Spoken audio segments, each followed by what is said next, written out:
กินอยู่บนทางในว่าจะได้พอเช้าพอหอมก็บ่ได้ล้าง ส เจ็ บาย บ ดีสวัสดีเด้อพ่อแม่พี่น้องมื้อนี้ก้อยกุ้งเด้อพ่อแม่พี่น้องก้อยกุ้งซื้อมาตลาดคืออยาก ผู้หลังพอหอมไปน้ำใช่ไหมแช่ไปไหมแช่ไป ใส่ข้าวคั่วเขาเลย ข้าวขัวก็อยู่หันแล้วข้าวขัวกับขัวใหม่ๆหอมๆอยู่ดมตีตุอยู่ดมเห็นบ่ ใส่ข้าวโคข้าวโค ข้าวขัวตรงใบดม นี่บ่เฮ้ย แก้วนั่นนะ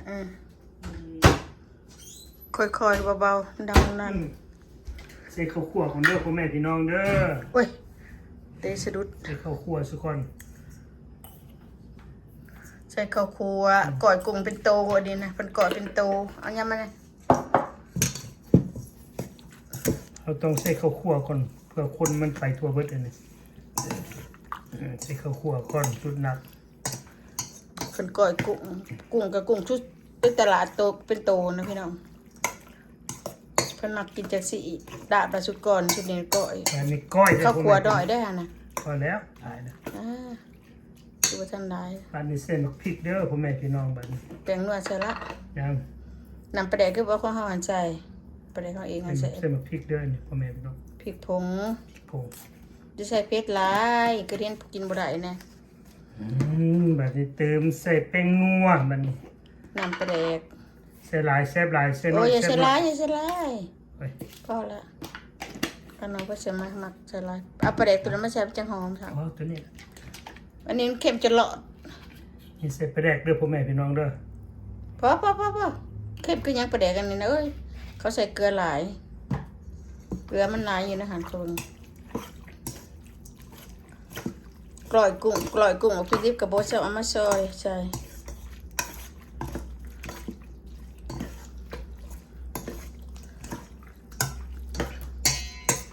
ไปเก็บปังกะมึงหนึ่งในกระพุ้งในติ๊บพี่น้องเก็บมากันหน่วยพอดีกินดิบแล้วเสามันจะแสบเพราะ บ่อยากเว้า สมอยู่วะ สุดยอดเลยว่ะสุดยอดเด้อพ่อแม่พี่น้องใส่แป้งนัวจีนนี่ก่อนมันจังหอมแต่เป็นนัวกาไก่เด้อพ่อแม่พี่น้อง เป็นว่าจี ไม่ถึ ใส่ งเดือน ลาย ไม่ถึง ใส่ลายมันหวานเป็นว่าอันก็ได้หวานเถอะเจ๊มันเจดละได้ฮะมันมียังอยู่หันนะมันผงไก่ละว่าจะว่ามันมียังนั่น เป็นนัวผงไก่ แต่ว่าอยู่เมืองไทยเมืองลาวเขามีบ่นี่เป็น มีเบิด มี มี บ่ เบิดมีเบิด มีเบิดบ่ เห็นอยู่เขากิน แต่บันก่อนเขาห้องก่อนขนออันว่าน่ะอันนี้ละก่อนขนอ จบพ่อแม่พี่น้อง ชวนไปอีกแล้ว กินน้ำกันเด้อแซ่บๆเลยนี่ยังบ่ทันล้างผักหอม เดี๋ยวมันดังถ่ายมันดังหลังเนาะน้ำมาซอยเพาะนะว่า ใส่ผักหอมเอาซื้อมา ก็ใส่ตู้เย็นมาแล้วเนาะเบิ่งขนอยซี่เบิ่งเอาเทินเป็นยกโปะยกก่อยนี่ ขายแซ่บหลายยกโป้แตงกอยพร้อม เผ็ดแท้ ผักบัวดิผักอันนี้คือมักใหญ่เด้อ อ้าวใหญ่ก็จะเอาเบอร์เถอะเอาไปเทข้าวเปียกค่อยเช็ดข้าวเปียกกิน ได้ไปเก็บผักกาดมาแล้วอันเอาเกลือมักไว้แล้วนี่สิขันอยู่ตอนมันหยกเลยสิขันผักแผ่วในตุด่างเนี่ยเอาเครื่องนึ่งเท่าจะฉลายมันพักใหญ่มัดใหญ่กับมันเป็นใส่เบิด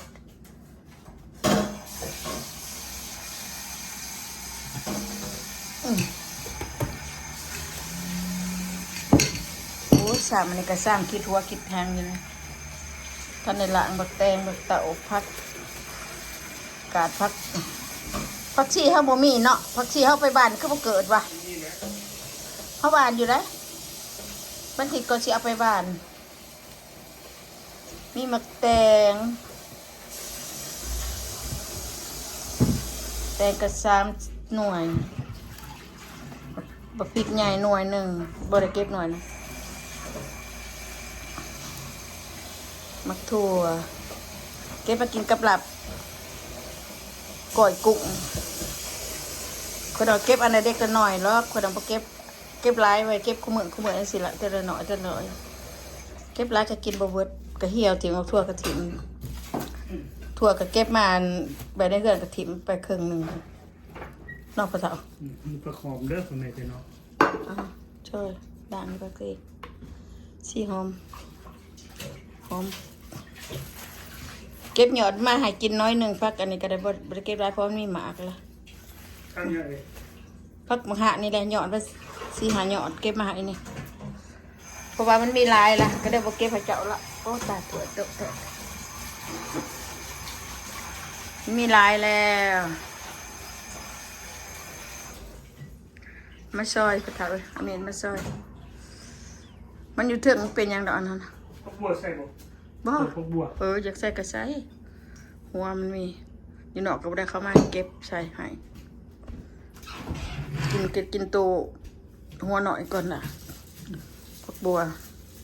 ใส่บัวหนึ่งเนาะ มันหวานในผักบัวนะเอามาปลูกโดยเป็นดอกเปิดไปบ้านนะจักสิเกิดบ่เกิดบ้านไว้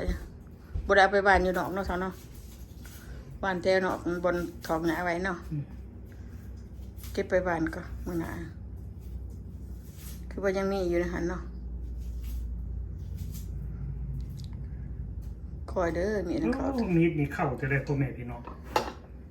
บาดมือขน้อยทีหนึ่งเด้อนี่เด้อ จับมี จว ด ด เอา โด ไว้ ดเลยว้าย อย่าเอานิ้วมือใส่ที่เอาอันนั้นได้จ้ะนี่มีได้เฮ็ดน่ะเชฟเขาไปเอาอันนี้เช็ดจ้ะโอ้ยเฮ็ดให้ปาดเด็บตัวเองเนาะมันบ่แม่นเชฟอันนี้เชฟเขาต้องเอาองค์มืออันนั้นออกมาเขาเสียงเด็บมือเขาไปเชฟในใดวะ ต่าง เนี่ย หลายเงินกี่บาทมือนี่ โอ้ว่าตัวแต่มันสะตามันก็ใช้บาท โอ้เข้าดีจะได้พ่อแม่พี่น้องมีดอันนี้ พวกเขาจะซื้อมาตั้งมา3ดอน แต่ว่ามันเข้าดีแต่ว่าเขายุบตลาดบนอื่นนะเขาเอามาขายนี่ มีดอันเขาขายอยู่ตลาดอันมันหม้อมันดังๆนี่จ้ะก็เลยว่าเขาเอามาออนเซลขายอยู่นี่ก็เลยเอา2รุ่นนะเด้2รุ่นละ3พัก9ดอนป้าตัวเอามาเสร็จมันเข้าขึ้น ซื้อมาจาก 6อัน 2 อันเนาะ 6อันนะเด้แต่ละ3 6กินก้อยกุ้งน้ำกันพี่น้องบ่แลงก้อยโตได้บ่แม่นดาบคือสุกรนะสุกรเอาลาบ มีเป็นก้อยเด้อพ่อ เป็ แม่ น พี่ ก้ น้ อ อย ง เป็นโต คือหยัดก้อย เห็นพ่อแม่พี่น้องไปเอาปลาอยู่ในโต่งเนาะกุ้งเนาะโอ้ยว่ะคือจะก้อยสดๆเด้ว่ะโอ้ใส่น้ำมันจังหน่อย น้ำมันหยังเอ้ย น้ำมันหอย อ๋อมันบานนั่นยังไปใส่อยู่ผักบัวกับหวานพอแห้งนะโอ้ยพ่อมันเข้มเลยได้หาสาว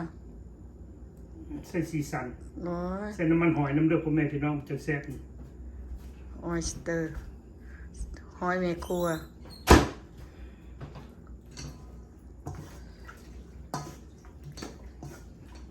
จะพ่อแม่พี่น้องจะแซ่บ ผักหอมใส่ตีมันยังแซ่บเป็นจังครึ่งอันนั้น คน จะงามบักพริกดิบกับมะซอยใส่เนี่ยเอาหน่วยชุกมันทำมาซอยใส่แต่เอามันมีสีงาม แซ่บไปเพิ่มสีสันได้บันพ่อแม่พี่น้อง ผักแพรวกับผักหอมปอมผักหอมปอมก็ได้ซื้อนะบ้านก็คือว่าบ่เกิดถ้าเอาไปบ้านอยู่เนาะ ผลบุตกเด้ผลบุตกมันก็ ผักกาดนี่มันยังเกิดผักกาดยังออกเบื่ออยู่ เห็นบอกเป็นบอกแม่พ่อแม่พี่น้องสีสันเป็นเนาะแต่มากินน้ำ มาลองเห็ดกินมาเด้อพี่น้องเด้อแสบบ่แสบเนี่ยก็คิดว่า กุ้งในตลาดเนี่ยเนาะอยู่ว่ามากเขาซื้อมาถุงนึงเท่าไหร่15 ดอล 18 ดอล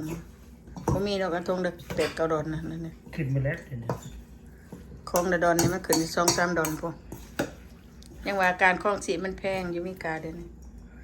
เงิน100มันได้สินแต่เดียวหั่นน่ะ เดี๋ยวเลือกซิมมันก่อน เอาสิมันเอาผักซีมตี เนาะพักก็จะล้างซิมมัน ไปล้างแม่ไล่ให้ไปล้างได้บัดนี้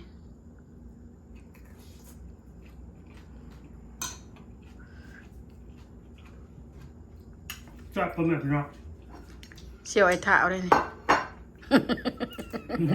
เสียวไอ้เท้า ต้องให้กินมึงเด้อพ่อแม่พี่น้องเด้อ เอา บักพริกเอาบักพริกชูขึ้นมาซอยใช่ไหม แซ่บ ปะเถา บ่มันเผ็ดแล้ว เอาเผ็ดก็ใส่เป็นยังไงเอาไปใส่บ่อย่าเอาพริกไปกลับเลย เจ้ามันสิกินบ่ได้เอา กิน กัด ได เอา ้ ตัวซิมบ่เฮ้ย ว่าบ่อยากกินกับผักจะเอาบ่ผักไปล้าง ซิมมึงได้เอา โอ้ย ซิมให้พี่น้องเบิ่งคือมาสิทาน บ่ มาชิมแบบกล้องเพิ่นเว้นเลย เว้นก็ยันละ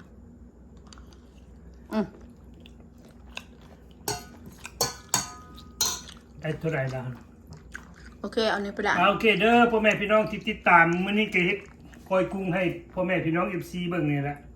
ไผอันนั้นก็ก้อยกินลงเบิ่งซื้ออยู่ตลาดมา โซ ลองเบิ่งพ่อแม่พี่น้องแซ่บจังน้อยก็แซ่บ อ่า รับเหนียวก็แซ่บเด้อกุ้งนี่โอเคพ่อแม่พี่น้องขอบมุกขอบใจหลายๆท่านที่ตามตอนกินแล้วบ๊ายบาย โอ้มันน้ำเลยช่ำบายพี่น้อง บ๊ายบายมากินน้ำกันเด้อ Thank you for watching